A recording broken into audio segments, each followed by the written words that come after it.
The millionaire went to take a taxi, and when he saw the driver's ring, he started to break into a cold sweat. The morning sun cast long shadows across Fifth Avenue as Maxwell Richardson stood outside his Park Avenue penthouse, checking his watch for the third time in 5 minutes. His normally perfectly orchestrated morning routine had been disrupted by an unexpected phone call from his mechanic. His beloved Mercedes S-Class had suffered a critical electrical failure and wouldn't be ready for at least a week. At 53, Maxwell had grown accustomed to controlling every aspect of his life with precision, and this deviation from his normal routine left him feeling unusually vulnerable.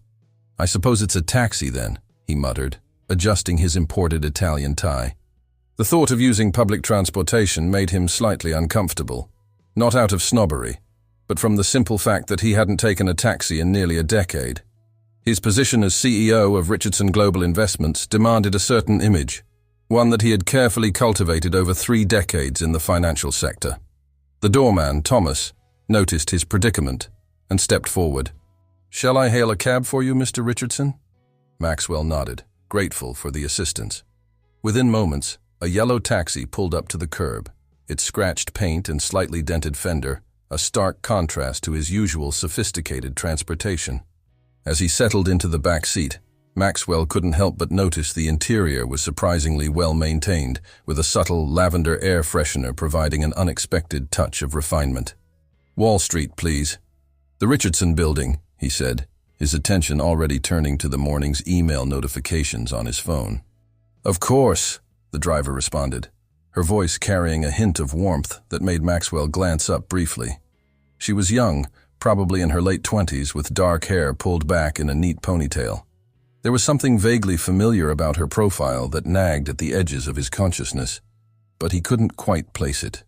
As they merged into the morning traffic, Maxwell found himself oddly distracted from his usual morning routine of checking market reports and preparing for his first meeting.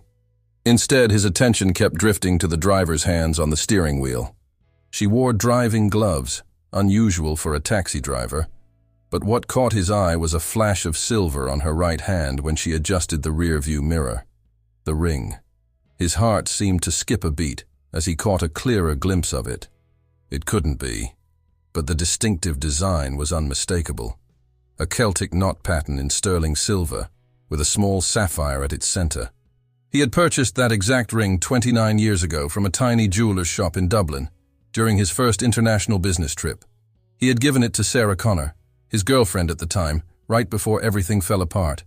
Maxwell's throat felt suddenly dry. "That's an interesting ring," he said, trying to keep his voice casual. "If you don't mind my asking, where did you get it?" The driver glanced at her hand briefly. "Oh, this? It was my mother's. She gave it to me on my 18th birthday. Said it was special to her." She smiled slightly in the rearview mirror. "I've never seen another one quite like it." "Neither have I," Maxwell replied softly, his mind racing. The timing would be right. Sarah would have been pregnant when she suddenly broke things off, refusing to see him or return his calls. He had been devastated, but eventually moved on, throwing himself into building his business empire. Could it be possible? "Your mother," he said carefully. "Would her name happen to be Sarah?" The taxi swerved slightly before the driver quickly corrected course. "Yes," she answered, her voice carrying a note of surprise. "Sarah Connor. Did you know her?" Maxwell's world tilted on its axis. Sarah Connor. The same name. The same ring. And now, looking more carefully at the driver's profile, he could see what had seemed so familiar. She had Sarah's nose, her cheekbones, and something about the way she held herself reminded him powerfully of the woman he had once loved. "I knew her quite well, a long time ago," he managed to say, his mind struggling to process the implications. "My name is Maxwell Richardson." The taxi came to a stop at a red light, and the driver turned to look at him fully for the first time. Her eyes, his eyes, he realized with a shock, widened slightly. "Richardson? Like the building we're going to?" "Yes," he said, studying her face intently. "I founded the company, and I think there might be something very important we need to discuss." The light turned green, but for a moment neither of them moved. Around them, horns began to honk as the morning traffic grew impatient. Finally, the driver, his daughter, pulled forward, her hands gripping the steering wheel tightly. "My name is Emma," she said quietly, her voice steady despite the tension evident in her posture. "Emma Connor."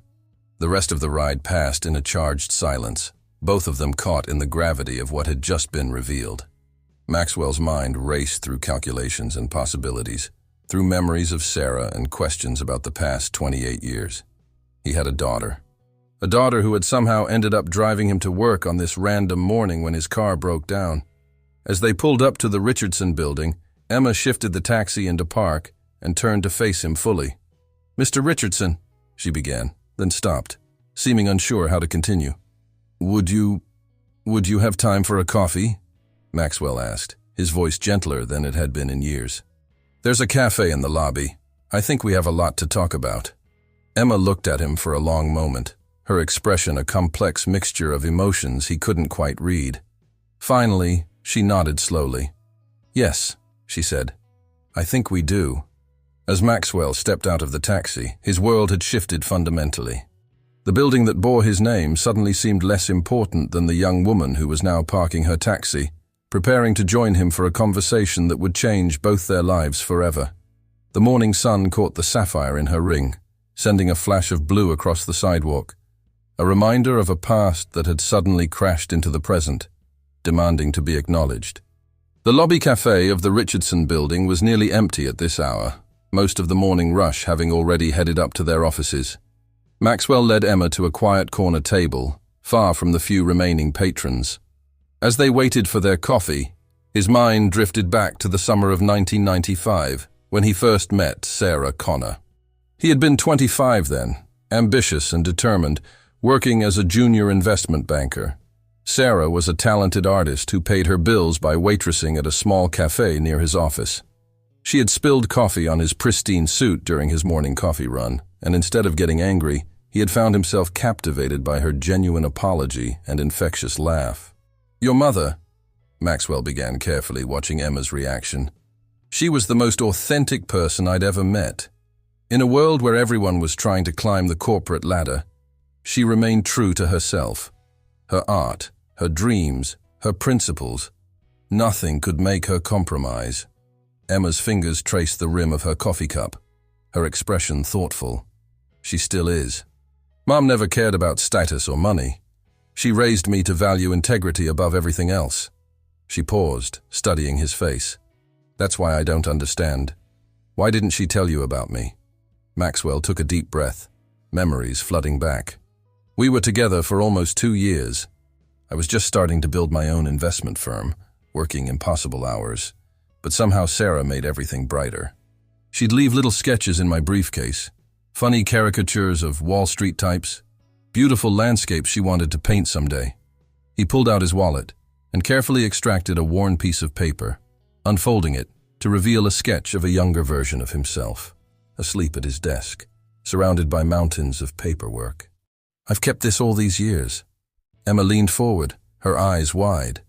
"Mom's style hasn't changed at all. She still does sketches like this. The ring I gave her, your ring now, I found it in a tiny shop in Dublin. It was my first business trip abroad, and I was terrified of failing. But seeing that ring in the window, all I could think about was how perfect it would look on Sarah's hand. I called her from the hotel every night, telling her about everything I was learning, all my plans for the future." His voice grew softer as he approached the painful part of the memory. "When I returned, something had changed. Sarah was distant, distracted. She stopped coming to meet me for lunch, wouldn't take my calls.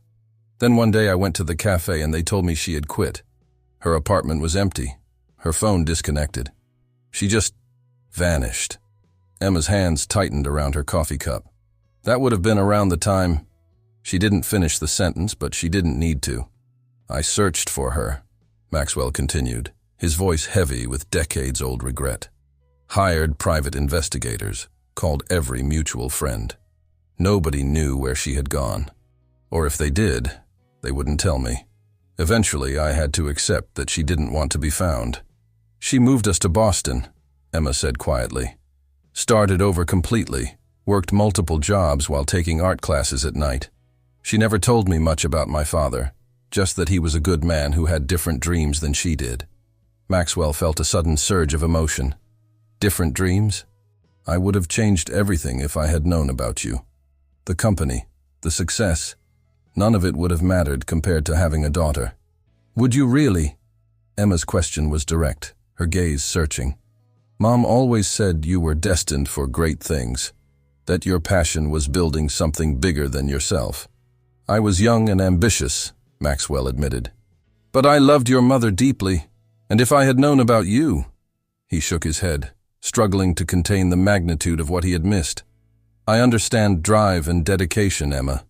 Look at you, working as a taxi driver while probably pursuing your own dreams. What are they? What did you study? A small smile crossed Emma's face. I have an MBA from Boston University. I drive the taxi for research.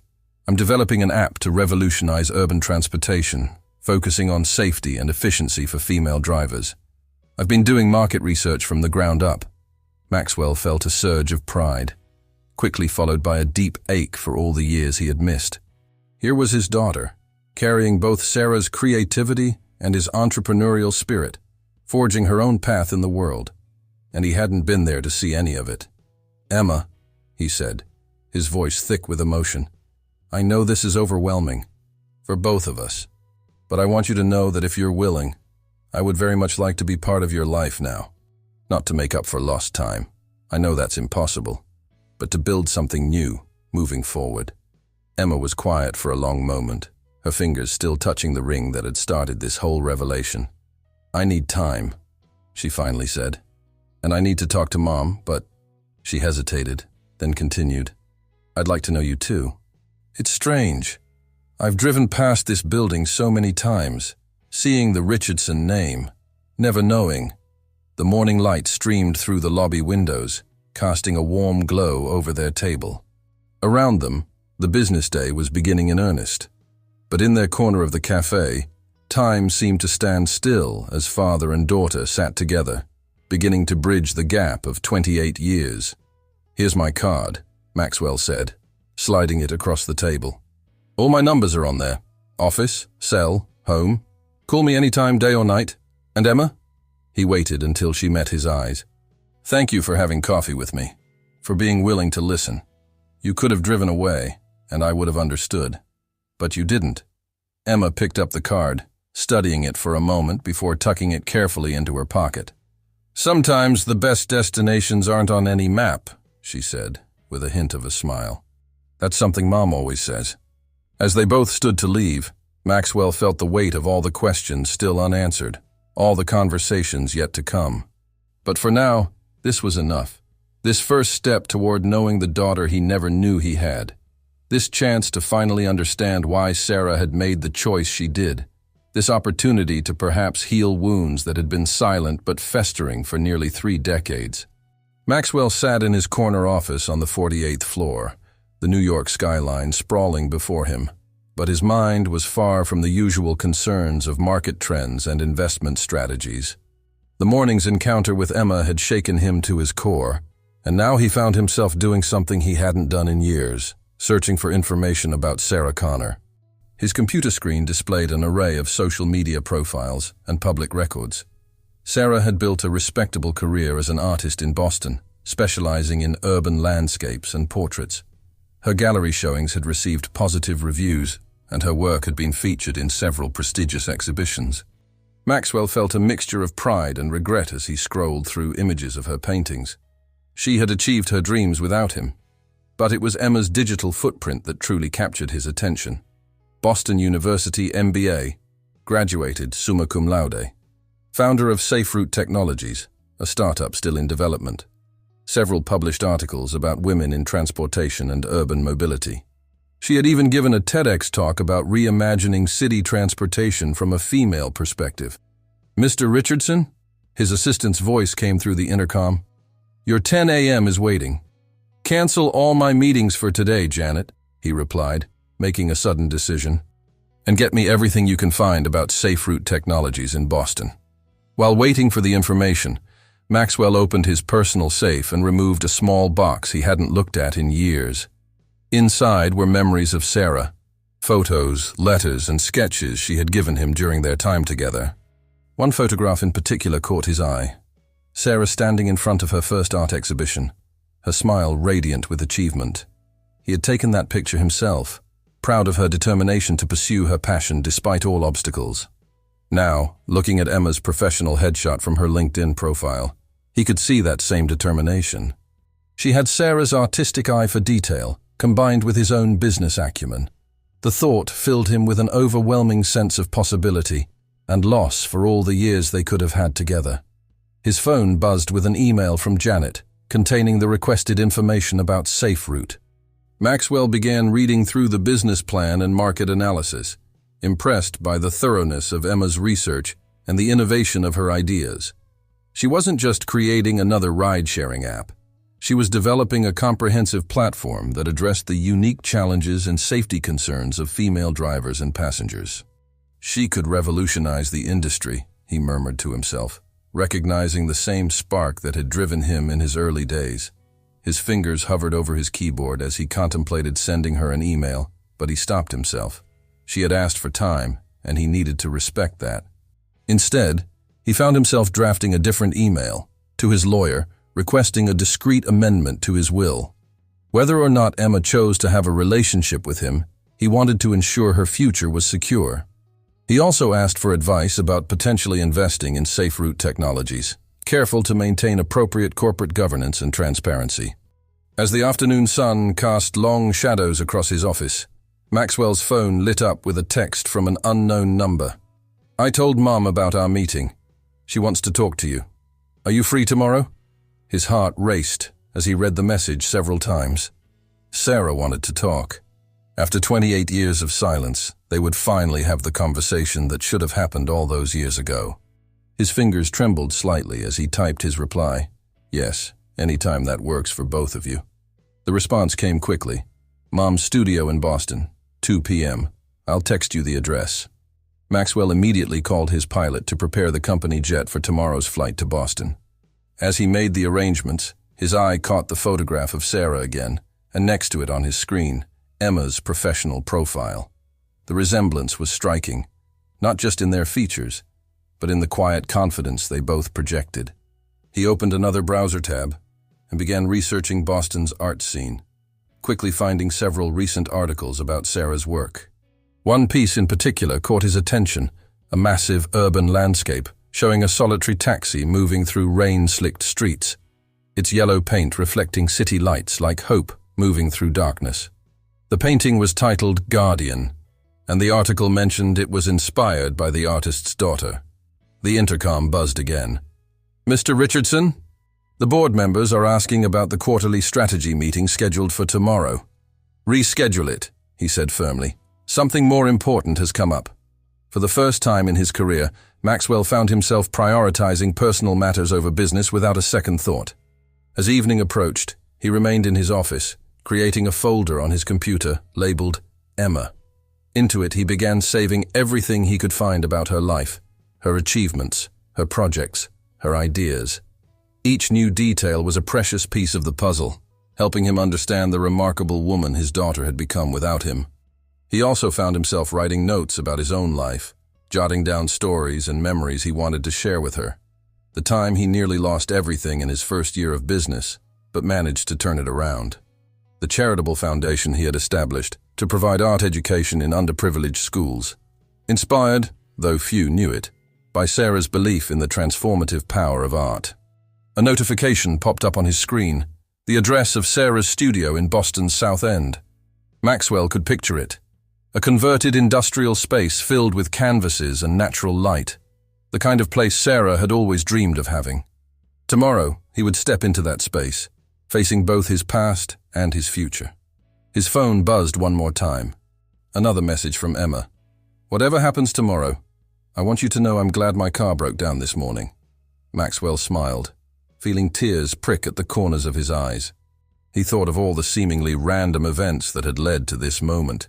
His car's electrical failure, Emma's decision to work as a taxi driver for her research, the ring that had survived all these years as a silent witness to their connection.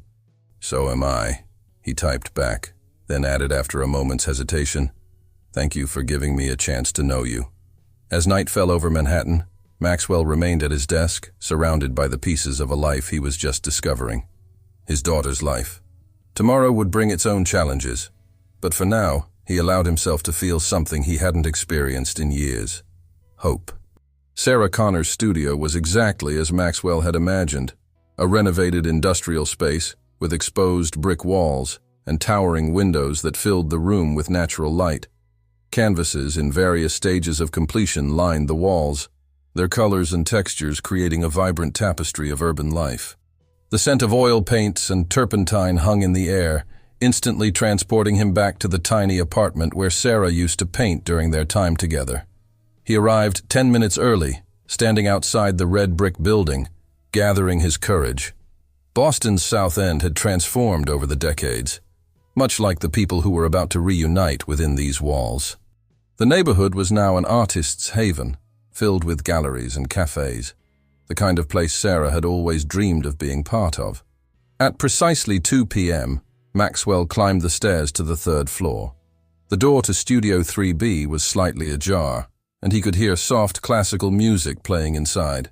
Bach's Cello Suite No. 1, Sarah's favorite piece to paint to. Some things, it seemed, hadn't changed. "Come in, Max," Sarah's voice called from inside, still as melodic as he remembered. He stepped into the studio, and for a moment, time seemed to collapse. Sarah stood before an enormous canvas, paintbrush in hand, her dark hair now streaked with elegant strands of silver. She wore paint-splattered overalls over a black turtleneck, her style still effortlessly artistic. The years had been kind to her, adding character to her beauty rather than diminishing it. Emma sat on a worn leather couch near the window, her presence grounding the moment in reality. This wasn't just about old lovers reuniting. It was about a family confronting decades of unspoken truths. "Hello, Sarah," Maxwell said softly, his voice steadier than he felt. "Your work is extraordinary." Sarah put down her paintbrush and wiped her hands on a cloth. "Thank you. I hear you've done quite well yourself." She gestured to a chair near Emma's couch. "Please, sit. We have a lot to talk about." Maxwell took the offered seat, noticing how Emma's eyes darted between her parents, studying their interaction. The ring on her finger caught the afternoon light, a glinting reminder of what had brought them to this moment. "I owe you an explanation," Sarah began, pulling up a paint-splattered stool. "Both of you." "Mom," Emma started, but Sarah held up her hand. "Let me say this, honey. I've carried it for too long." She took a deep breath, looking directly at Maxwell. "When I found out I was pregnant, you were in the middle of launching your company. You'd just secured your first major investors, and everything you'd worked for was finally happening. I knew if I told you about the baby, you would have done the right thing, married me, supported us." "Of course I would have," Maxwell interjected, emotion thick in his voice. "Exactly," Sarah said quietly. "And that's why I couldn't tell you. Your dream was to build something extraordinary in the financial world. Mine was to paint, to create art that moved people. We were moving in different directions, Max. If I had told you about Emma, one of us would have had to give up our dreams. And over time, that sacrifice would have turned to resentment." Emma leaned forward. "But Mom, he had a right to know. I had a right to know him." Sarah's eyes filled with tears. "I know that now. But at 23, terrified and uncertain, I convinced myself I was protecting everyone. I thought I was being noble, making the sacrifice so you both could live the lives you were meant to live." She stood up and walked to a covered canvas in the corner. "I've been working on this for the past month." She pulled away the cloth to reveal a triptych, 3 connected paintings. The first showed a young couple, clearly Sarah and Maxwell, standing in front of a small cafe.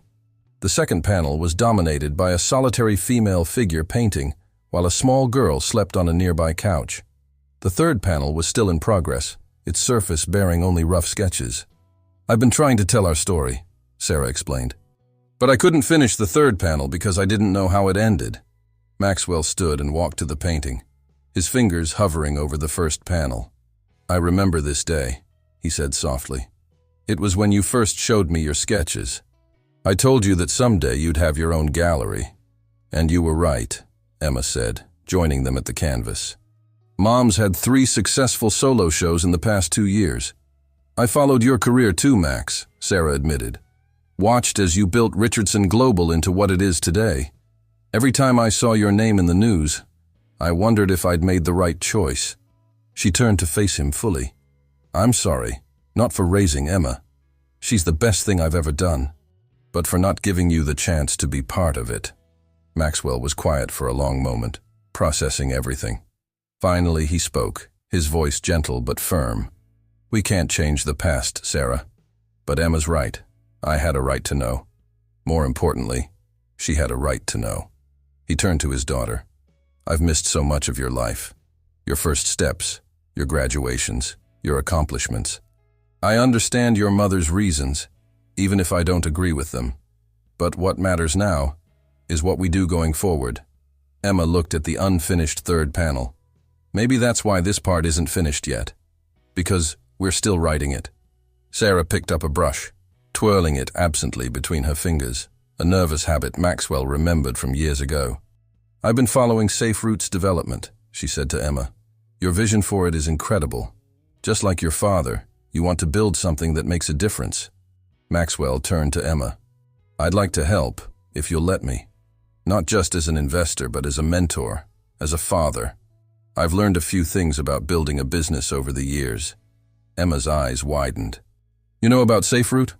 I did some research yesterday, he admitted. Your business plan is solid, but I think I could help you refine the financial projections and scaling strategy. For the first time since they'd entered the studio, Emma smiled. I'd like that. Sarah watched them, her expression a mixture of joy and regret. I should have known you two would connect over business strategy, she said, shaking her head fondly. You're so much alike. The afternoon light began to shift, casting long shadows across the studio floor. Outside, the sounds of Boston traffic created a steady urban rhythm, while inside, 3 people began the delicate process of rebuilding what time and choices had broken. Would you like to get dinner? Maxwell asked, looking at both Sarah and Emma. There's so much more to talk about, so many questions I want to ask. Emma glanced at her mother, who nodded.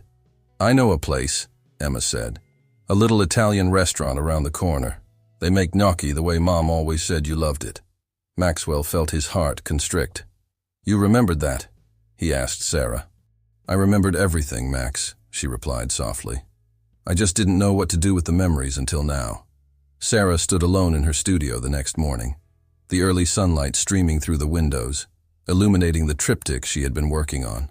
The unfinished 3rd panel seemed to mock her now, its blank spaces filled with possibilities she had never allowed herself to imagine until yesterday.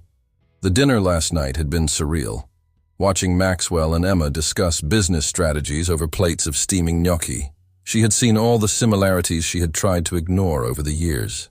The way they both gestured with their hands when excited about an idea, their shared tendency to furrow their brows when concentrating, even their laughs carried the same warm timbre. Sarah picked up her palette and began mixing colors, trying to capture the exact shade of the evening light that had bathed their dinner table. Her hands moved automatically, muscle memory from decades of painting guiding her movements while her mind wandered through the labyrinth of memories and regrets. Her phone buzzed with a text from Emma. Meeting Dad for breakfast to discuss SafeRoute. Want to join us? Dad. The word made Sarah's heart clench. Emma had never called anyone that before, and now the term flowed so naturally from her fingers, just days after discovering Maxwell's identity. Sarah's hand trembled slightly as she replied, You two go ahead. Good time to work on the painting. The truth was, she needed space to process everything. The careful walls she had built over 28 years were crumbling, and the emotions they had contained were spilling out like paint from an overturned jar. She turned to another canvas, one she had started the night before after returning from dinner. It showed a taxi, Emma's taxi, captured in the moment just before revelation. The perspective was from the back seat, showing Emma's profile in the rearview mirror, her hand on the wheel bearing that fateful ring. Sarah had painted through the night, trying to capture the exact moment before everything changed. Her friend Clara, owner of the gallery where Sarah regularly showed her work, arrived with coffee and pastries. "I got your message," she said, setting down the breakfast items. "I still can't believe it. Maxwell Richardson, the Maxwell Richardson." Sarah nodded, accepting the coffee gratefully. "He's exactly the same, Clara, yet completely different. More mature, of course, but that fundamental decency that made me fall in love with him is still there. And Emma, how is she handling all this?" Sarah moved to the window, watching the street below come to life. "Better than I could have hoped. Better than I deserve, really. She's angry with me. She has every right to be. But she's also excited about getting to know him. They're having breakfast right now, discussing her business." Clara studied the unfinished triptych. "You're going to have to redo this entire panel, aren't you?" "I'm going to have to redo a lot of things," Sarah replied softly. "All these years, I told myself I was protecting them both. But last night, watching them together, I realized I was really protecting myself. I was scared, Clara. Scared of losing my dreams. Scared of being dependent. Scared of the intensity of what Maxwell and I had." She walked to a wall of smaller paintings, studies she had done of Emma over the years. Emma at 6, feeding ducks in the public garden. At 12, bent over her homework at their kitchen table. At 16, learning to drive in an empty parking lot. At 22, graduating from college. Each image captured a moment Maxwell should have shared. "The hardest part," Sarah continued, her voice thick with emotion, "is seeing how natural it is between them. They share the same passion for business, the same drive to succeed while helping others. Emma's app. It's exactly the kind of project Maxwell would have created if he was starting out today. And I kept them from knowing each other for all these years." Clara moved to stand beside her friend. "You can't change the past, Sarah, but you can paint the future differently." Sarah picked up her brush again, turning to the unfinished panel of the triptych. With sure strokes, she began blocking in new forms. 3 figures seated at a table, light streaming through a restaurant window, the shapes still rough but filled with possibility. Her phone buzzed again, a photo from Emma. She and Maxwell sat at a cafe table, both holding identical cups of black coffee, both smiling at the camera. The resemblance was striking, undeniable. Below the photo, Emma had written, "Apparently, we take our coffee the same way. Nature or nurture?" Sarah felt tears slip down her cheeks as she studied the photo. "I used to make his coffee every morning," she told Clara. "Black, with just a hint of cinnamon. Emma drinks it the same way, and I never made the connection. How many other things did I miss?" Clara squeezed her friend's shoulder. "Focus on now, Sarah. They both seem willing to build something new. That's a gift." Sarah nodded, wiping her eyes with the back of her hand. She returned to the painting, adding layers of color to the scene taking shape on the canvas. As she worked, she thought about the lies of omission she had told over the years, the careful editing of the past she had performed every time Emma asked about her father. "I told her he was a good man with different dreams," she said, more to herself than Clara. That wasn't a lie, but it wasn't the whole truth either. The whole truth was that I was too scared to find out if different dreams could coexist. Too proud to admit I might need help. Too worried about losing myself to see that I was denying all of us the chance to grow together. Her phone buzzed one more time. Another message from Emma. "Dad wants to see your next gallery opening. Says he always knew you'd make it as an artist." Sarah stared at the message for a long moment, then turned to the triptych with renewed purpose. The third panel began to take shape more clearly now. Not just 3 figures at a table, but a moment of connection, of bridges being built across the chasms of time and choice. "I need to finish this," she told Clara. "I need to get it right this time." As morning turned to afternoon, Sarah painted with an intensity she hadn't felt in years. Every stroke was a step toward redemption, every color a piece of the truth she had hidden for so long. The painting would never change the past, but perhaps it could help chart a course toward a future she had never dared to imagine. One where family wasn't something to fear losing, but something to celebrate finding. Emma sat in her taxi, parked outside the Richardson Building's Boston branch office, where she had just dropped off Maxwell after their breakfast meeting. Her hands gripped the steering wheel, the silver ring catching the morning light, the ring that had changed everything. She wasn't planning to drive today. Her mind was too full of swirling thoughts and emotions to focus on passengers. But somehow, sitting in the driver's seat helped her think. The breakfast had been both wonderful and overwhelming. Maxwell, her father, had listened intently to every detail of her business plan, asking precise questions that helped her see angles she hadn't considered. His genuine interest in SafeRoute went beyond mere politeness or obligation. He understood her vision in a way that both thrilled and unsettled her.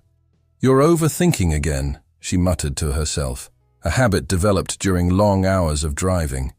She pulled out her notebook, the one where she typically recorded observations about urban transportation patterns, and instead began listing the events of the past 3 days. 1. Met my father because my taxi app was down and I took a street hail. 2. Found out Mum's different dreams explanation was more complicated. 3. Gained a father who happens to be one of the most successful financiers in the country. 4. Discovered I inherited his business sense and Mum's creativity. 5. Actually enjoyed talking about market penetration strategies over breakfast. Emma leaned back in her seat, watching people hurry into the office building. Somewhere up there, Maxwell was probably already in meetings, but his words from breakfast echoed in her mind. "Emma, I know I can't make up for lost time, but I want you to know that everything I've built, it's yours too, if you want it. Not just as an inheritance, but as a platform to launch your own dreams." She pulled out her phone and opened her photos, scrolling to one from yesterday's dinner. She had caught a candid moment of her mother watching Maxwell as he explained something about international markets, her expression a complex mixture of regret and lingering affection. The photo after that showed Maxwell looking at her own business projections, his face bearing the same intense focus she recognized from her own reflection when working on SafeRoute's development. Her phone buzzed with a text from her best friend Jade. "Coffee? You sound like you need to process." 20 minutes later, Emma sat across from Jade at their favorite cafe, the one where they had spent countless hours developing the initial concept for SafeRoute. The familiar environment helped ground her as she tried to articulate the emotional tsunami of the past few days. "It's like finding out you're actually a character in a different story than the one you thought you were in," Emma explained, stirring her coffee. Black, with a hint of cinnamon, the way she had always taken it, the way she now knew her father took it. "Everything I thought I knew about myself has this whole new context." Jade leaned forward. "But isn't that exciting? I mean, Maxwell Richardson isn't just successful. He's legendary in the finance world. And from what you've told me, he seems genuinely interested in being part of your life. That's part of what scares me," Emma admitted.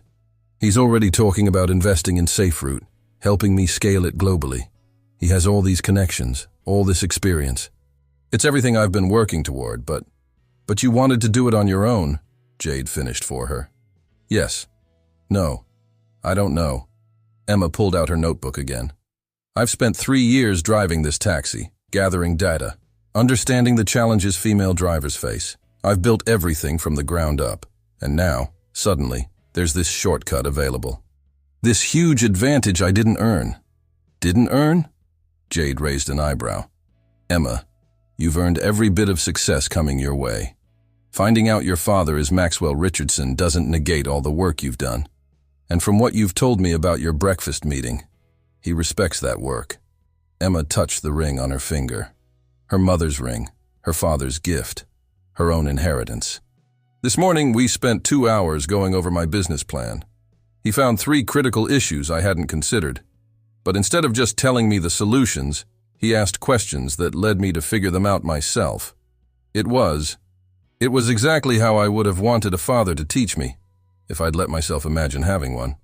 Jade smiled. "Sounds like the apple didn't fall far from the tree." "That's what's so strange," Emma said, pulling up the photo from breakfast on her phone. "Looking at this picture, seeing our similar expressions, the way we both gesture when we're excited about an idea. It's like finding missing puzzle pieces I didn't know were missing." She opened her SafeRoute development folder on her laptop, scrolling through months of research and planning. "But then, I look at all this work, all these notes taken during long nights of driving, and I wonder, does accepting his help somehow invalidate the journey that got me here? Or," Jade suggested gently, Maybe this is just the next part of the journey. Maybe meeting your father now, when you've already proven to yourself what you can do on your own, is perfect timing. Emma's phone buzzed with another text from Maxwell. Just got out of a meeting. Would you be interested in joining me for the technology conference in Singapore next month? Your ideas about urban mobility would be perfect for the emerging markets panel. She stared at the message, feeling the weight of opportunity and uncertainty. Another text came through, this one from her mother. Just finished the third panel of the triptych. Would you and your father like to see it? Your father. The word still felt foreign, yet increasingly right. You know what's really ironic? Emma said to Jade, a small smile playing at her lips. I created SafeRoute because I wanted to make transportation safer and more empowering for women. I've spent years studying how to help people connect with their destinations. And now I'm on my own journey of connection, one I never saw coming. She picked up her phone and typed 2 responses. To Maxwell. Singapore sounds amazing. Let's discuss it over dinner this week. To her mother. We'll be there this evening. Save some of that lasagna you pretend you don't make anymore. Looking up at Jade, Emma felt something settle inside her. I think it's okay to accept help from a parent while still being proud of what you've built yourself. Maybe that's part of what family means. Jade reached across the table and squeezed her hand. Now that sounds like the Emma I know, finding the perfect balance between independence and connection. Outside, the Boston traffic flowed in its eternal patterns, hundreds of people moving toward their own destinations. Emma watched them, thinking about all the journeys happening around them, not just physical ones, but emotional ones too. She had spent years studying urban mobility, but perhaps the most important movement was the one happening in her heart, as she navigated this new territory between who she had been and who she could become.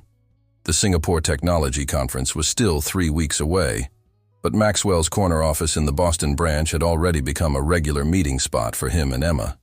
Today, they sat surrounded by holographic projections of SafeRoute's interface designs, empty coffee cups scattered between them as evidence of their marathon strategy session. The thing is, Emma explained, manipulating one of the projections with practiced ease, traditional ride-sharing apps focus on speed and convenience. But our research shows that female drivers prioritize different metrics entirely. She pulled up a chart showing her survey results. Safety, community support, and flexibility are their top concerns. Maxwell nodded, his expression thoughtful.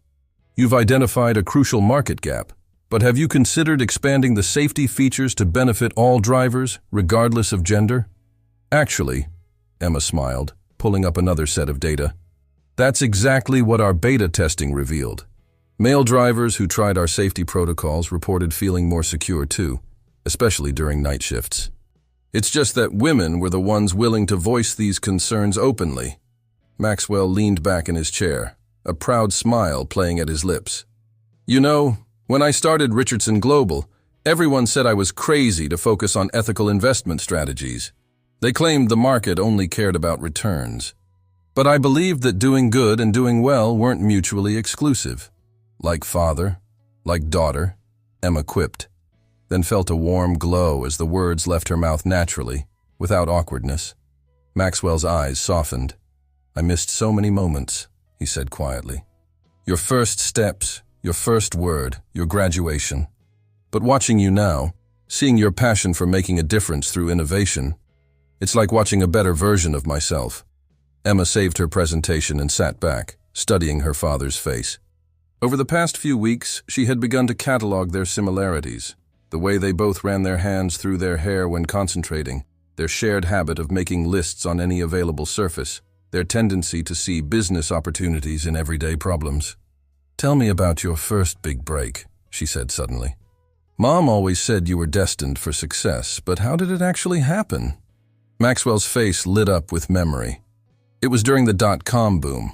Everyone was throwing money at anything with .com in the name, but I saw something different. I noticed that companies with strong ethical practices and sustainable business models were actually more stable in the long run. I started a fund focusing exclusively on socially responsible investments. And people thought you were crazy, Emma finished, recognizing the familiar narrative of innovation meeting skepticism. Completely crazy, Maxwell laughed. Your mother was the only one who believed in me completely. She used to leave little encouraging notes in my briefcase. I think I still have some of them somewhere. Emma felt a familiar pang at the mention of her mother, but it was softer now, tempered by understanding. She kept everything you ever gave her, she said softly. Every letter, every photo. They're in a box in her studio. I found it once when I was 13, but I never told her I knew about it. Maxwell was quiet for a moment, processing this information. Then he reached into his desk drawer and pulled out a worn leather portfolio. I kept everything too, he admitted, opening it to reveal a collection of Sarah's sketches. Including this. He handed Emma a sketch of a much younger version of himself, asleep at a desk buried in paperwork. The style was unmistakably her mother's, but the tenderness in the drawing was what caught Emma's breath. When was this? She asked. The night before I launched the fund, Maxwell explained. I had been working for 36 hours straight. Sarah brought me dinner and found me passed out on my paperwork. Instead of waking me, she drew this. On the back, she wrote, "Dreams don't sleep, and neither do dreamers." Emma turned the sketch over, seeing her mother's familiar handwriting. Something clicked into place in her understanding. How these two people, so different on the surface, had connected through their shared dedication to their dreams. That's why you understand Safe Route, she realized. You know what it's like to see something others don't see yet. Maxwell nodded. And that's why I want to help you succeed on your own terms. Not by throwing money at the project, but by sharing what I've learned about turning vision into reality. Emma pulled up her latest user interface design. What do you think about adding a mentor program? Experienced drivers coaching newcomers, building a real community within the platform. Brilliant, Maxwell said, immediately seeing the potential. It addresses the safety concern while creating a support network. Have you considered? They dove back into the work, father and daughter building something together. Not just a business plan, but a bridge across the years they had lost. As they worked, Emma noticed how naturally they had fallen into a rhythm, each contributing their strengths to strengthen the whole. The afternoon sun began to fade, casting long shadows across the office. Emma's phone buzzed with a text from her mother. "Studio's open if you two want to take a break. I made that pasta you both like." Maxwell glanced at the message over her shoulder. "Your mother's pasta arrabbiata," he said wistfully. "Some things never change." "She makes it every time she finishes a painting," Emma said. "And I think I saw a new canvas in her studio yesterday." They began packing up their materials, but Maxwell paused, looking at the Safe Route projections still floating in the air. "You know, Emma, watching you work on this, seeing your dedication to making transportation safer and more accessible, it makes me realize something." "What's that?" "Success isn't just about building wealth or achieving recognition. It's about creating something that makes the world a little better. I spent years focusing on financial metrics, but you've reminded me why I started in the first place, to make a positive difference." Emma felt tears prick at her eyes. "Maybe we can make a difference together," she said softly. Maxwell reached out and squeezed her hand. "We already are." As they left the office, Emma caught their reflection in the window, father and daughter, both carrying tablets filled with plans and dreams, both walking with the same purposeful stride. The ring on her finger caught the light, no longer a symbol of what was lost, but of what was being found. One strategy session, one shared meal, one discovered similarity at a time. The Richardson Global Investments conference room buzzed with anticipation as board members filed in for the quarterly strategy meeting. Emma sat next to Maxwell at the head of the table, trying to project confidence despite the flutter of nerves in her stomach. This was her first official appearance at the company, and she could feel the weight of curious glances from the executives who had known her father for years. "Don't worry," Maxwell whispered, noticing her tension. "They're going to love your presentation. Just be yourself." Emma nodded, straightening the stack of reports in front of her. The past month had been a whirlwind of preparation for this moment. After the success of their initial strategy sessions, Maxwell had suggested she present Safe Route to the board, not just as a potential investment opportunity, but as a partnership that could revolutionize urban transportation. "Ladies and gentlemen," Maxwell began, standing to address the room. "Before we discuss our usual quarterly matters, I'd like to introduce someone special." He paused, his voice carrying a note of pride that made Emma's heart twist. Many of you have already heard rumors about recent developments in my personal life. Today, I'm honored to introduce my daughter, Emma Connor, founder and CEO of SafeRoute Technologies. The room erupted in murmurs. Emma rose, smoothing her blazer, a gift from her mother, who had insisted on taking her shopping for this presentation. "Thank you for having me," she began, her voice steady despite her nerves. "I'm here today not just as Maxwell's daughter, but as an entrepreneur with a vision I believe aligns perfectly with Richardson Global's commitment to ethical innovation." As she launched into her presentation, Emma felt the familiar rush of passion for her project override her anxiety. She walked the board through SafeRoute's mission, its innovative safety features, and its potential to transform urban transportation. The questions that followed were sharp, probing, exactly what she'd expect from people who had helped build one of the world's leading investment firms. Ms.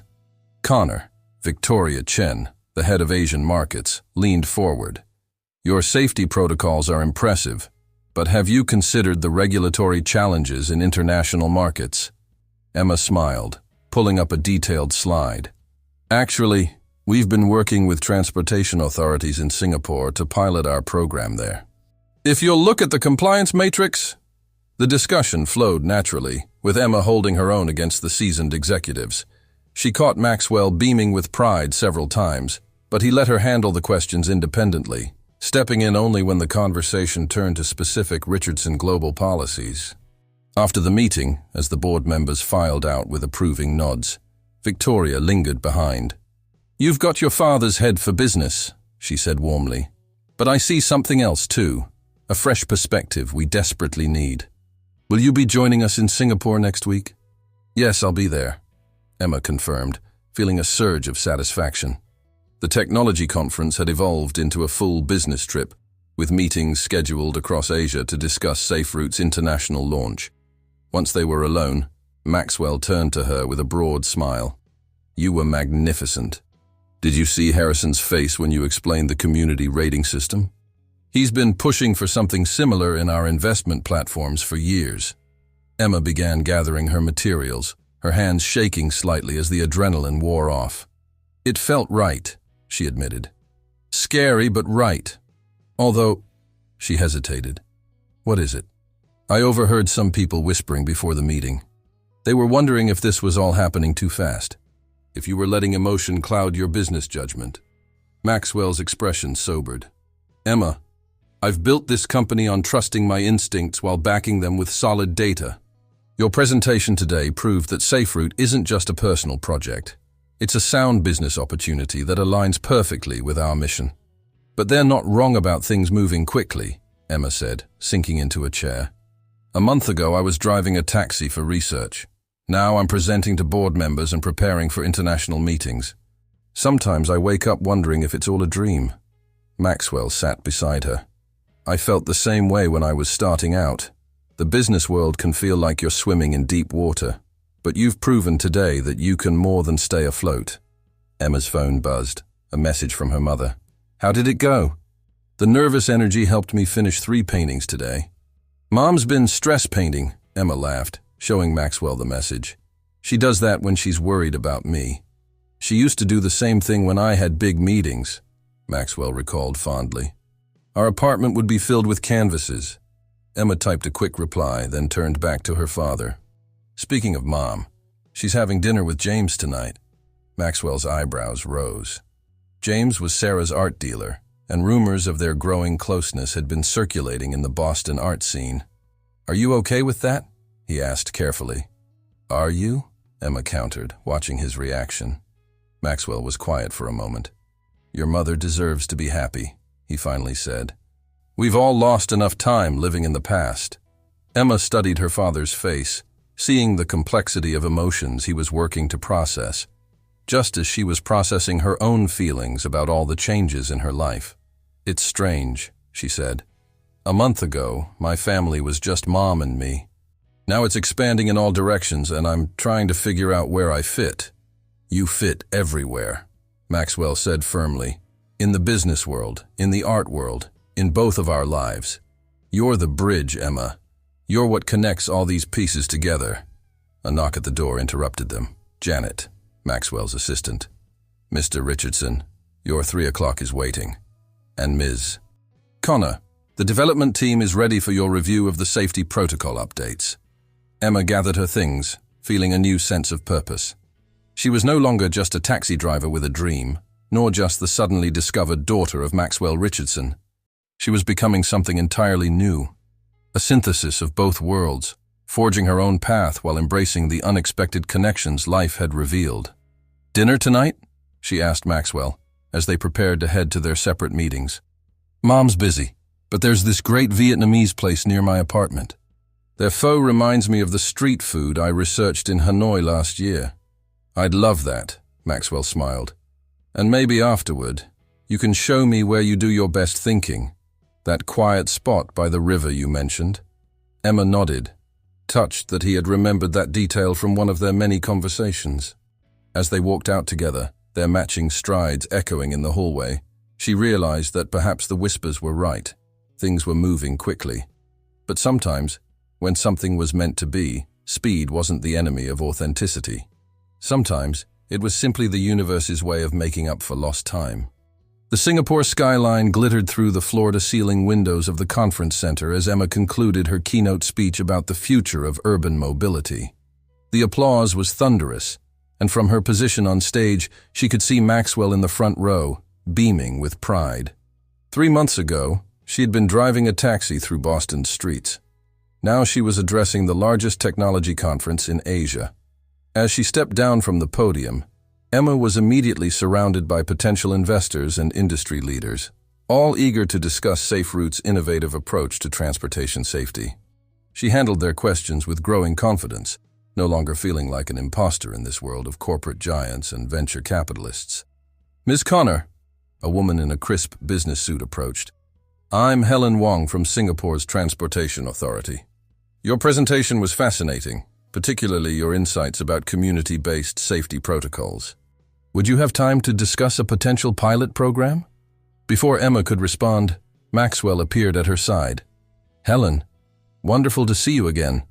I think you'll find Emma's implementation strategy particularly interesting." Emma felt a familiar tension as her father smoothly joined the conversation. While his presence often opened doors, she sometimes worried about maintaining her independence. "Actually," she interjected carefully, "our pilot program was inspired by my experiences driving a taxi in Boston. Would you like to hear about our initial testing phase?" Helen's eyes lit up, and Emma launched into the story of how she developed SafeRoute's core features based on real-world experience. As she spoke, she noticed Maxwell step back slightly, letting her take the lead while remaining supportively present. Later, during a break between sessions, Emma found a quiet corner in the conference center's garden. The humid Singapore air was heavy with the scent of orchids as she pulled out her notebook, not her laptop or tablet, but the same worn notebook she'd used to record her observations as a taxi driver. "There you are," Maxwell said, approaching with 2 cups of coffee, both black with a hint of cinnamon. "That was quite a crowd you drew. The SafeRoute booth has been swamped since your keynote." Emma accepted the coffee gratefully. "It's overwhelming sometimes. Everything's happening so fast, and while it's exciting, I worry about losing sight of why I started this in the first place." She opened her notebook to a dog-eared page. "See this? It's from my first week driving. A passenger told me she'd stop driving for other ride-share services because she didn't feel safe working night shifts. That's what inspired SafeRoute's core mission. Not profits or market share, but making transportation safer for everyone." Maxwell sat beside her on the garden bench. "You know what I see when I look at that notebook? I see someone who did the hard work of understanding her market from the ground up. That's rare in the corporate world, Emma. Don't ever apologize for how you got here. But sometimes in meetings I feel like I should hide the fact that I was a taxi driver," Emma admitted. "Like it doesn't fit with this new world I'm entering." "That experience is your strength," Maxwell countered. "It's what sets SafeRoute apart from every other tech company trying to disrupt transportation. You lived it. You understood the problems firsthand. That's why your solutions work." Emma smiled, remembering how she'd defended her hands-on research approach during the board meeting. "You know, This morning I got a text from May, one of the drivers from our Boston pilot program. She sent a photo of her daughter's college acceptance letter. The flexible hours and safe working conditions SafeRoute provided helped her earn enough for the tuition deposit. Maxwell's eyes softened. That's success, Emma. Not the investors circling your booth or the press coverage, but the real impact you're having on people's lives. Speaking of impact, Emma said, pulling up an email on her phone.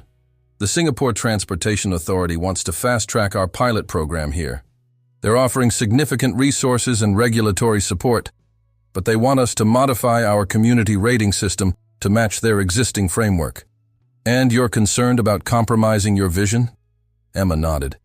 The modifications they want would make implementation easier, but they'd remove some of the peer-to-peer support features that make our platform unique. What would you do? Maxwell was quiet for a moment, considering. When I was building Richardson Global, I faced similar choices. It's tempting to adapt your vision to fit existing frameworks, but sometimes standing firm on your core principles pays off in the long run. But isn't compromise sometimes necessary for growth? There's a difference between compromise and evolution, Maxwell replied.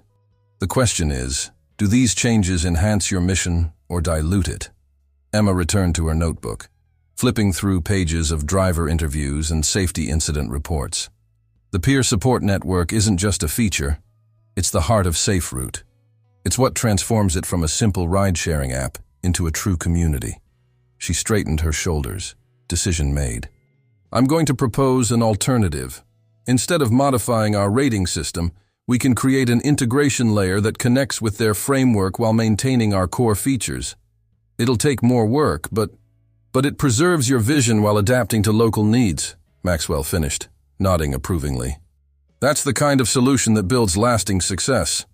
The conference center buzzed with activity behind them, but in the garden, father and daughter sat in comfortable silence, each sipping their coffee and watching the tropical birds flit between the orchids.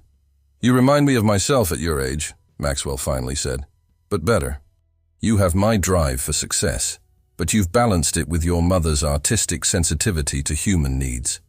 SafeRoute isn't just a business to you. It's a canvas where technology and humanity intersect. Emma felt tears prick at her eyes. Sometimes I wonder what would have happened if we'd known each other all along. Would I still have created SafeRoute? Would I be different? We can't know that, Maxwell said gently.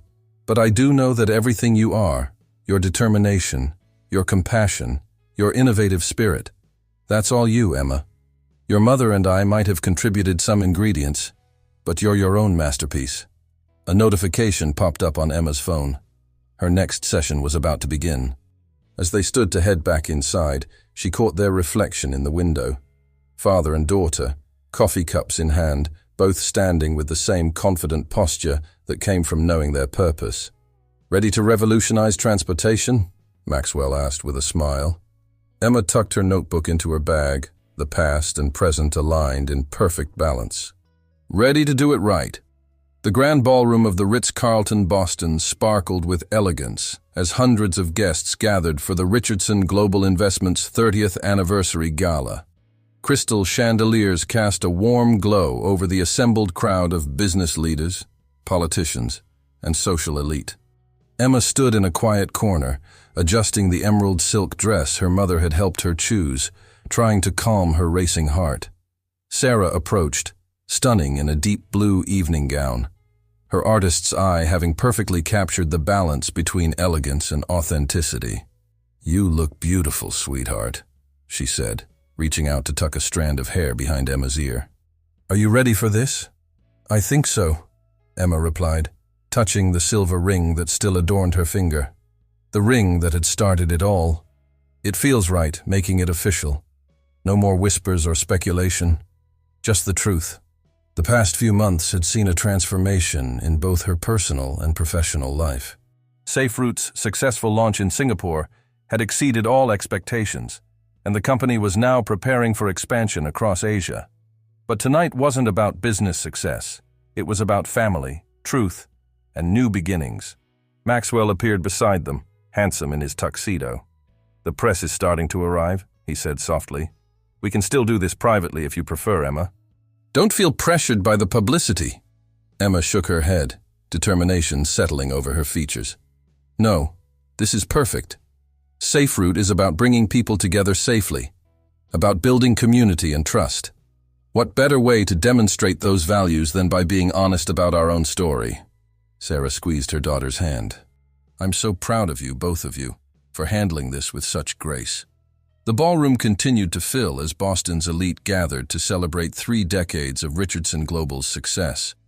Emma recognized many faces from board meetings and business functions, but tonight they were here as witnesses to something more personal than corporate milestones. At precisely 8 o'clock, Maxwell stepped onto the stage, the room falling silent as he approached the microphone. Emma felt her mother's hand slip into hers as they watched him begin his address. 30 years ago, Maxwell began, his voice carrying clearly through the ballroom, I had a dream of building a company that would make a difference in the world. Richardson Global was founded on the belief that ethical business practices and profitable innovation could go hand in hand. Tonight, we celebrate not just our financial success, but the positive impact we've had on communities around the globe. He paused, his eyes finding Emma in the crowd. But success, I've learned, isn't just measured in dollar signs and market share. Sometimes the most valuable discoveries come when we least expect them, teaching us that what truly matters isn't what we build, but who we build it with. The room was completely silent now, every guest sensing that something momentous was about to happen. Emma straightened her shoulders, preparing herself. 4 months ago, through what some might call chance, but I call destiny, I made an incredible discovery. A taxi ride changed my life, leading me to find something far more precious than any business deal. My daughter. A murmur rippled through the crowd as Maxwell gestured toward Emma. Tonight I want to introduce you to someone extraordinary. Not just because she's my daughter, though I couldn't be prouder of that fact, but because she embodies everything I've always hoped Richardson Global would represent. Innovation with purpose, success with compassion, and the courage to forge new paths. Emma began walking toward the stage, her mother's encouraging smile giving her strength. She could hear the whispers, see the phones discreetly recording, but none of that mattered. This moment was about truth, about family, about completing a circle that had been left open for too long. Ladies and gentlemen, Maxwell said, his voice thick with emotion as Emma joined him on stage. I'm honored to introduce my daughter, Emma Connor, founder and CEO of Safe Route Technologies, and the future of not just Richardson Global, but of ethical innovation in urban transportation. The applause was thunderous, but Emma barely heard it. She was focused on her father's face, seeing in his eyes the same mix of joy and relief that she felt in her heart. As she stepped to the microphone, she saw her mother in the front row, tears streaming down her face, radiating pride and love. Thank you, Emma began, her voice steady and clear. Many of you have heard parts of our story through rumor and speculation. Tonight, I want to share the truth. Not just about how a broken-down car and a taxi ride led to this moment, but about how sometimes the longest journeys lead us exactly where we need to be. She told their story, not the sanitized corporate version, but the real one, about a young artist and an ambitious businessman who fell in love, about choices made and paths diverged, about a daughter who unknowingly followed in her father's entrepreneurial footsteps while carrying her mother's artistic spirit. Safe Route was born from my experiences as a taxi driver, she said proudly, drawing surprised murmurs from some guests.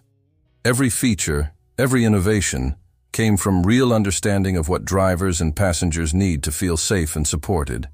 Finding my father didn't just give me a parent, it gave me a partner who understood that the best businesses are built on genuine human connection.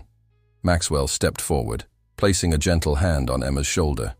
And finding my daughter didn't just give me an heir to Richardson Global, it gave me a renewed understanding of why I started this company in the first place. To make a difference, to build connections, to create something that would outlast us and continue to serve others. Together, they turned to acknowledge Sarah in the audience, completing the family picture that had been fragmented for so long. The photographer's flashes captured the moment, father and daughter on stage, mother beaming from the front row, 3 people whose paths had separated and reconverged in the most unexpected way. As the applause washed over them, Emma felt a profound sense of rightness. This public acknowledgement wasn't about society gossip or corporate succession. It was about standing in their truth, about showing that family could be lost and found, that bridges could be built across decades of separation, that love could find new ways to express itself across time and circumstance. The ring on her finger caught the light of the chandeliers, its Celtic knot pattern, a perfect symbol of their intertwined destinies, past, present, and future, linked in an endless dance of possibility. The morning after the gala, Emma sat in her mother's studio, watching Sarah add finishing touches to the triptych that had been evolving alongside their story. The third panel was finally complete, showing three figures bathed in golden light, their faces reflecting a complex mixture of joy and peaceful acceptance. Through the studio windows, the Boston skyline provided a fitting backdrop to their conversation. "The press coverage is everywhere," Emma said, scrolling through her phone. "But you know what's fascinating? They're not focusing on the scandal or sensation. They're calling it a story of redemption and reconnection." Sarah stepped back from her painting, wiping her hands on her apron. "Maybe because that's exactly what it is. Though I never expected to see my private choices dissected in the Boston Globe's business section." "Are you okay with it all being out there?" Emma asked, studying her mother's face. "Your reasons, your decisions." Sarah sat beside her daughter, both of them facing the triptych. "You know what I realized last night, watching you and your father on that stage? That sometimes our biggest mistakes can lead to our greatest blessings. You've become more than I ever dreamed possible, Emma, and maybe that happened precisely because of the choices I made, not in spite of them." The studio door opened, and Maxwell entered, carrying 3 cups of coffee from their favorite cafe. He had loosened his tie, a small but significant change from his usually impeccable appearance. These studio visits had become a regular part of their new family routine. "The board is thrilled," he announced, distributing the coffee. "Safe-Root stock is up 12% just from the publicity around the announcement. Turns out people love the idea of a father-daughter success story." "Is that all we are?" Emma asked, a hint of vulnerability in her voice. "A good publicity story." Maxwell set down his coffee and moved to stand before the triptych, studying Sarah's interpretation of their journey. "No," he said softly. "We're a family finding its way back to each other. The business success is just a bonus." Sarah picked up her brush again, adding a subtle highlight to the painting's third panel. "You know what's ironic? All those years ago I left because I thought our dreams were incompatible. Now look at us. Art and business, creativity and commerce, all flowing together in ways I never imagined possible." "Speaking of flowing together," Emma said carefully, "Mom, how are things going with James?" Sarah blushed slightly, her brush pausing mid-stroke. "He's been very understanding about all of this. Actually, he's planning a special exhibition of my work for next month. He wants to display the triptych as the centerpiece." Maxwell smiled, and Emma noticed there was no pain in his expression, only genuine warmth. "He's good for you, Sarah. I saw how he supported you at the gala last night. Life has a funny way of making room for new love without erasing the beauty of the old," Sarah mused, adding another careful brushstroke to the painting. "Just like this triptych. Each panel tells its own story, but together they create something more complete." Emma stood and walked to the window, looking out at the city where her parents' story had begun and where her own was still unfolding. "Safe-Root's community support features launch globally next week," she said. "Dad's connections helped fast-track our international licenses, but we're keeping the core mission exactly as I envisioned it. Balance," Maxwell nodded approvingly. "You found the sweet spot between growth and authenticity." "I learned from the best," Emma smiled, looking at both her parents. "Mom taught me to stay true to my vision, and you taught me how to make that vision a reality." Sarah set down her brush and stepped back, declaring the triptych finally complete. The 3 of them stood together, studying the finished work. The first panel showed the past, young love full of dreams and possibilities. The second captured the years of separation, parallel lives moving forward on different paths. And the third, now complete, showed not just reunion, but evolution. 3 people standing strong individually while supporting each other. "It's us," Emma whispered. But it's also more than us. It's about how love changes shape but doesn't disappear. How family can bend without breaking. How time can heal if we let it.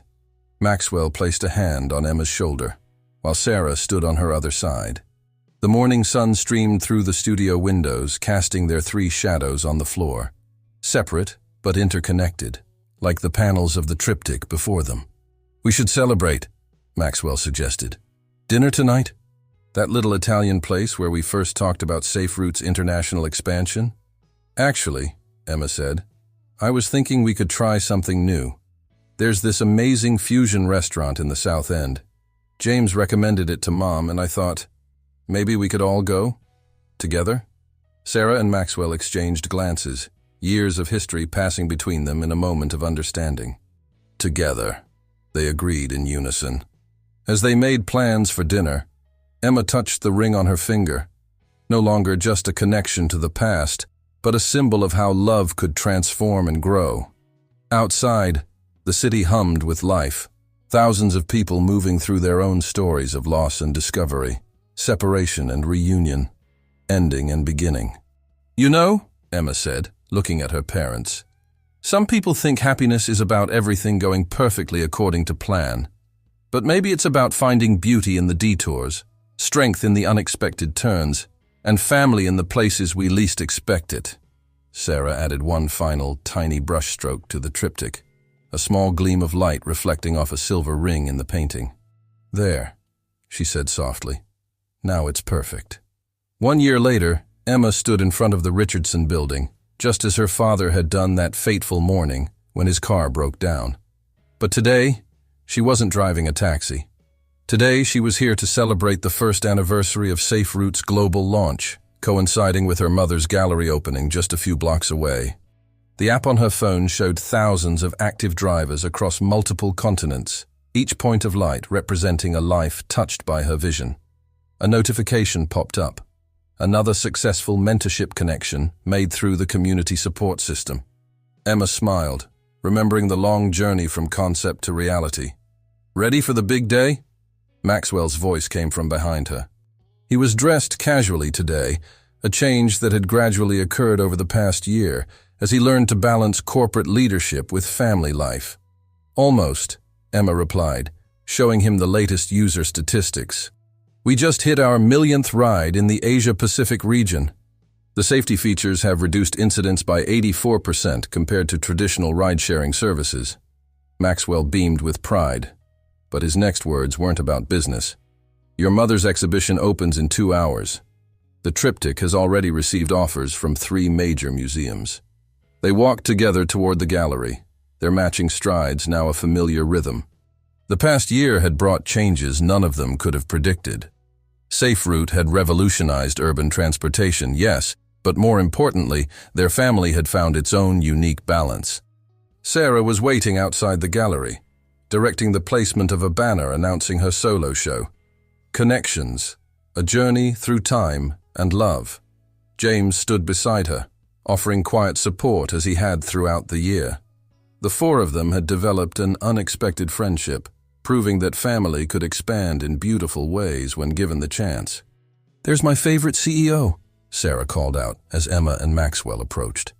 She hugged her daughter tightly, then stepped back to study her face.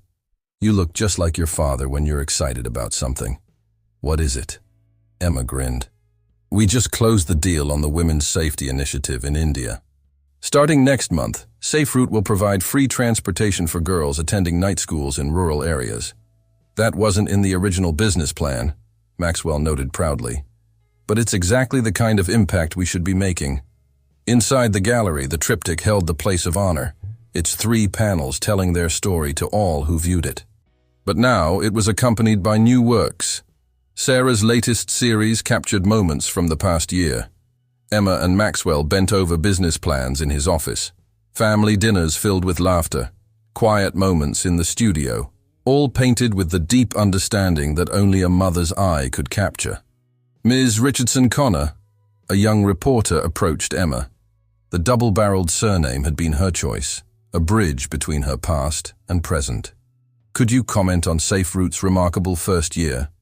Emma glanced at her parents, who stood together near the triptych, their shared history now a foundation rather than a barrier. "Success isn't just about numbers," she began, touching the ring that had started it all.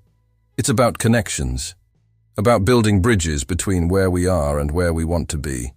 Sometimes those bridges take unexpected forms, a taxi ride, a familiar ring, a second chance at family." The reporter looked confused. "I meant the business metrics."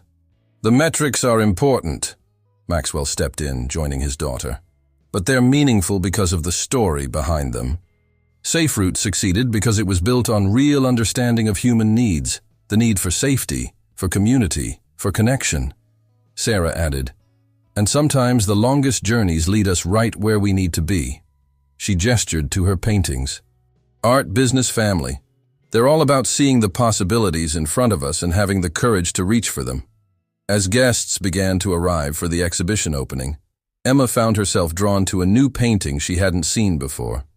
It showed the three of them at the Fusion restaurant, where they had their first dinner together as a reconstituted family. In the painting, they were laughing, their faces lit with joy. The walls between past and present finally dissolved. "That was the moment I knew we'd be okay," Sarah said, joining her daughter. "When I realized that love doesn't have to follow a conventional pattern to be real and lasting." "Like SafeRoute," Emma mused. "We created a new pattern for transportation safety, just like we created a new pattern for family." Maxwell approached with champagne glasses for all of them. "Two patterns," he proposed, "both breaking them and making them. Two connections," Sarah added, raising her glass. "To family," Emma finished, "in all its beautiful, unexpected forms." As they clinked glasses, Emma looked around the gallery. The triptych that had chronicled their journey now hung among new works that captured their present and hinted at their future. SafeRoute's success played across her phone in a steady stream of notifications, each one representing a life made safer, a connection made stronger. Through the gallery windows, she could see the Richardson building standing tall against the Boston skyline. But it no longer seemed like just a corporate monument. Now it was part of a larger landscape, one that included her mother's studio, the streets she had driven as a taxi driver, the restaurant where they had their first family dinner, and countless other places where their story had unfolded. A young woman approached Emma, holding up her phone with the SafeRoute app open. "I just wanted to thank you," she said. "I'm putting myself through art school by driving nights, and your app makes me feel safe enough to do that." Emma felt tears prick at her eyes as she introduced the student to her mother. Sarah immediately began discussing art techniques, while Maxwell listened intently, already considering how Richardson Global's Education Foundation might expand its support for arts programs. This was their new normal: business and art, past and present, all flowing together in a pattern uniquely their own. The ring on Emma's finger caught the gallery lights, its Celtic knot pattern still intact after all these years, now a symbol not just of what was lost, but of what had been found. Outside, the city continued its eternal rhythm, while inside, a family that had been fractured by time stood whole again, transformed by truth, strengthened by acceptance, and bound together by love that had never really gone away. It had just been waiting for the right moment to come full circle.